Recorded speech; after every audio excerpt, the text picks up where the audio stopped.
Okay, welcome back to another video. In this video, I'm going to be reviewing the Soundcore Motion X600, which is a very new speaker by Soundcore. This has been probably one of the most advertised speakers I've seen ever, I think. Maybe it's just me, but I've had it absolutely spammed for months all over my Instagram, TikTok feeds, Amazon, literally ever. I've had emails from Soundcore, I've had just absolutely for literally months. So it's been, well, as far as I'm concerned anyway, a very highly hyped up speaker. So I was obviously very excited to get my hands on one of these. Well, I ordered it on launch day, so hopefully one of the first. But yeah, I've been looking forward to this for a while actually. So clearly their advertising worked. But yeah, this retails for £200 here in the UK. Although I did get the early bird offer, whatever that means, you get 50 quid off, so 150. So that's not the price I'm going to be going off though, because presumably it's going to stay at £200 going forward, so that's obviously what I'm going to review it based on. This speaker has 5 drivers and 5 amplifiers, so you've got the 2 main drivers here, 2 tweeters top right and left, and then the upwards firing one, which is a slightly strange design. It's advertised to create spatial audio. Obviously you've got this button here which does the spatial audio, so basically just turns off this speaker. Maybe I'll show you a bit later on, but it actually sounds awful if you turn that off.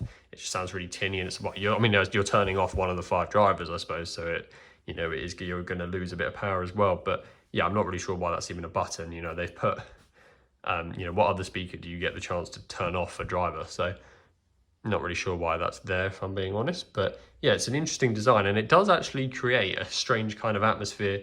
They describe it as room filling surround sound, and I wouldn't go quite that far, but it does create a bit of a wider sound stage, and it feels like a bigger speaker than it is, and that's quite impressive that they've managed to pull that off quite well actually. So it's rated at 50 watt of power, so yeah, not necessarily room shaking, or definitely not room shaking, but nothing to screw your eyes out about either. IPX7 rating, so not going to have any problem with waterproofing or anything like that. This is quite a rugged speaker. It's all made of aluminium as well, so you can, even the handle at the top, so you can take this pretty much anywhere. You should be all right. 12 hours of playtime at 50% volume, again, is a pretty damn standard 12 hours. Pretty much everyone says that. I can't remember the last time anything wasn't 12 hours. So it's got a frequency range of up to 40,000 hertz. So yeah, for some reason on their website, it doesn't say what it goes down to. So maybe that's lacking in the lower end, but clearly as far as the upper end goes, it's actually pretty good. And yeah, that upward firing driver is going to be obviously the unique part about this. I'm not sure how much it weighs actually, probably a stat I should have got, but it doesn't feel very heavy at all, probably about a kilo and a half. But yeah, an interesting design. You've got some vents at the back here, and then one of these waterproof ports with a USB-C and crucially an aux. Well, not crucially, but I think it's just a must-have on the speakers. They've got the space for them. It's not like a phone. They've got the space, so why bother taking them away? And then yeah, along the top, you've got power, Bluetooth, spatial audio, bass boost, your driver, volume up, down, play, pause. Nothing too exciting. We've seen play, pause buttons before, but yeah, aluminium all over, apart from this kind of rubbery texture on top.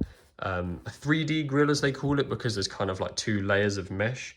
I'm not sure if the camera would even be able to pick that up, but there's a layer of mesh, and then another one going in the opposite direction on top, just to make it more rugged, so they say. So can't complain about that. A nice looking speaker, I think. So really no complaints there at all. Obviously what we're going to be looking out for here is the sound. So I'm going to play you a snippet of Everything by Diamond Eyes at 80% volume, and we'll talk about it afterwards.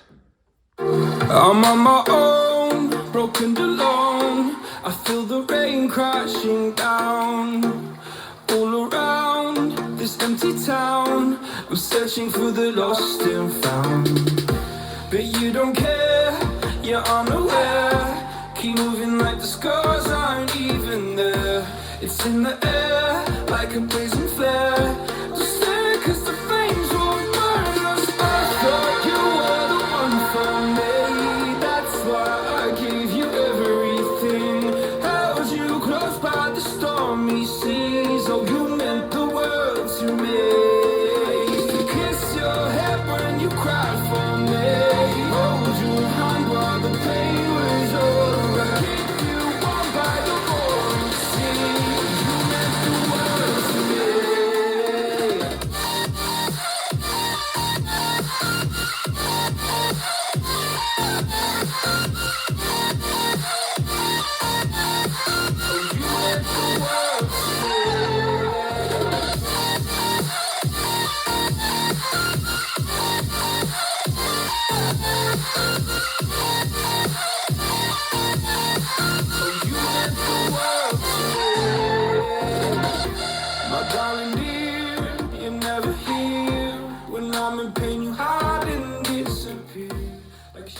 Let me just show you a little bit of when I change the spatial audio on and off.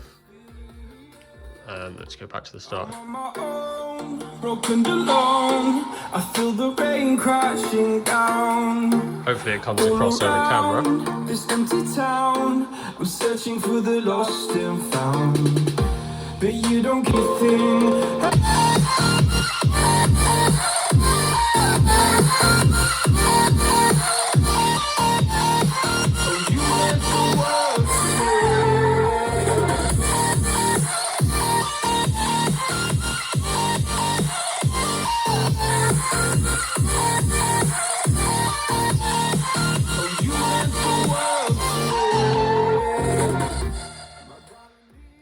Yeah, so in regards to that spatial audio button, it almost feels like part of the song is missing when you turn that off. And trust me, I know what this song is supposed to sound like by now.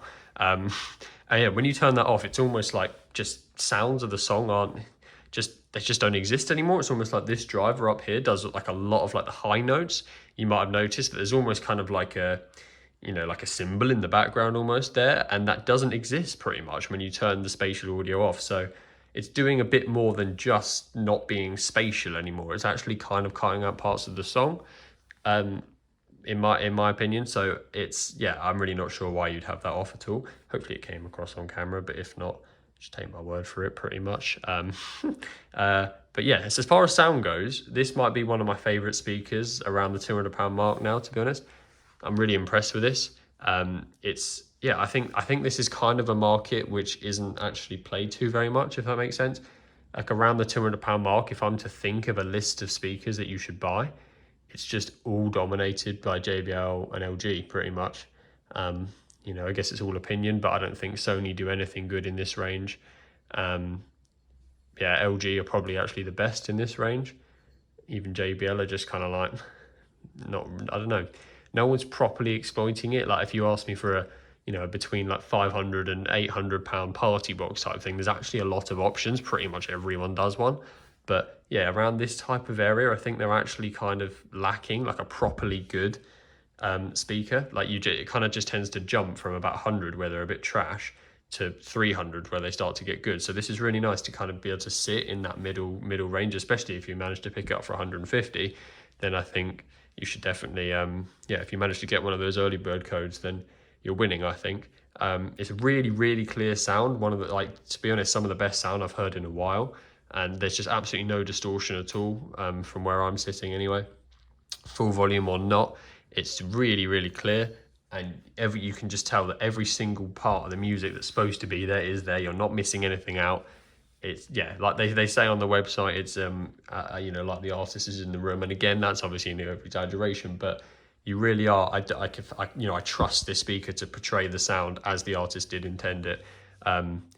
Whereas obviously things like JBL are just adding a load of bass in, which I do quite like sometimes, but this is on a different level of just really, really clear sound. There is bass here, obviously. It's nothing insane. I did have bass boost mode on, as you can see, so like that's off or on. So, you know, this is the bassiest this speaker gets, basically, unless you artificially tune the EQ to shove the bass up, but that never really sounds very good because you lose a bit of top end. So this is the bassiest it really gets, and no tables are shaking, no glasses are falling over, no one's ears are shattering, but you are getting, you know, you're getting the bass, I guess, more as the artist intended.